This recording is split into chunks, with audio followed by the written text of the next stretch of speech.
Kui bändil on kas või üks andunud fänn, on tegelikult kõik juba väga hästi, aga vahel lihtsalt tahaks ju natukene rohkem.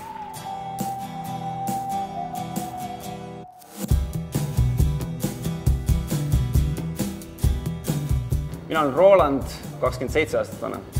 Mina olen Ikevald, Bandcamp, olen 23 aastat vana.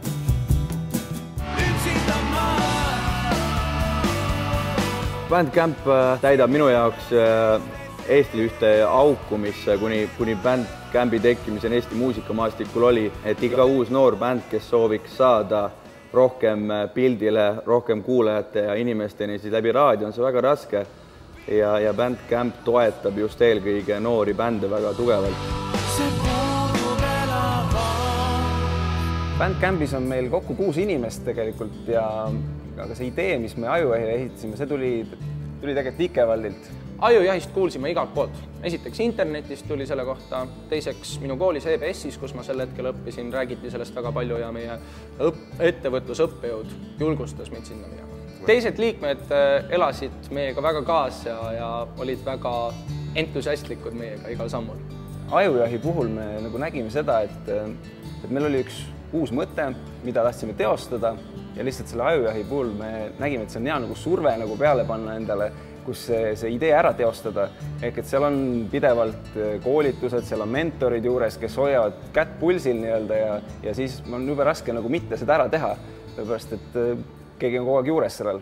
Olge head, tulge kõik siia keskele, siia ruumi keskele kõik. Kuidas te Bandcampi üles leidsite? Väga lihtsalt. Ega Eestis ei ole väga palju selliseid kohti, kuhu sa saad pöörduda selleks, et leida erinevaid tegijaid, erinevaid stiile, siis Bandcampi pooli me pöördusimegi. Miks maratoni raja äärde on vaja mängima ansambleid? Teadupärast on ju maratoni distantsi pikkuseks 42 kilomeetrit ja see on piisavalt pikk aeg, et jõuda jooksu ajal mõelda kõiksugu mõtteid, aga selleks, et oleks lõbusam, et oleks rohkem emotsiooni, siis peavad kindlasti bändi ikka kohal olema. Et jõuad järgmise punktini, jälle kuuled, oi, see mu lemmikmuusika, oi, nüüd ma sain kohe powerit juurde ja kestad jälle järgmise punktini ära, et kindlasti annab see ergastab vaimu.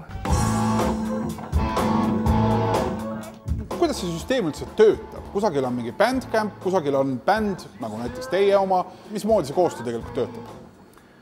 See töötab kenasti. Võib-olla kõige rohkem kasu annavadki Bandcampi laagrid, kus väga paljud muusikud tulevad kokku, eelkõige noored.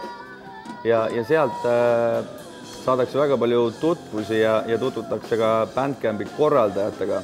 Ja sealt saavad noored muusikud näidata üles huvi, et neil on huvi esinemise vastu ja oma muusika edendamise vastu.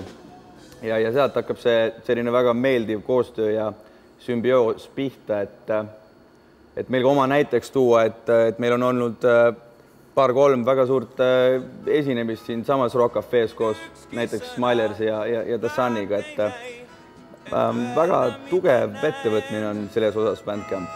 Kui elada üks ainus kord on võimalus nii suur. Alan, kas te peate Bandcampil ega midagi sellest maksma, et nad teiega viitsivad tegeleda? Sellest me ei tohi rääkida. Aga üldiselt muidugi jah, väga lahe tiim, kellega koostööd teha. Et siiamaani on kõik sujunud. Nii külm ja kõle. Üks asi veel. Ideede areng. Nüüd Ajujahi puhul on oluline see, et on ideed, mis muudavad maailma või nende asi on niimoodi. Nüüd ka muidu inimestele, kui teil on mingisugune idee või mingi asi ja see ei leia kohe teostust, siis vahest tasub olla inimestega koos, vaadata, kuidas nad teevad, jagada mõtteid. Et siin on väga palju erinevaid põhjuseid, miks üks ettevõte või üks inimene, kes soovib ettevõtlusega tegeleda, peaks sinna minema.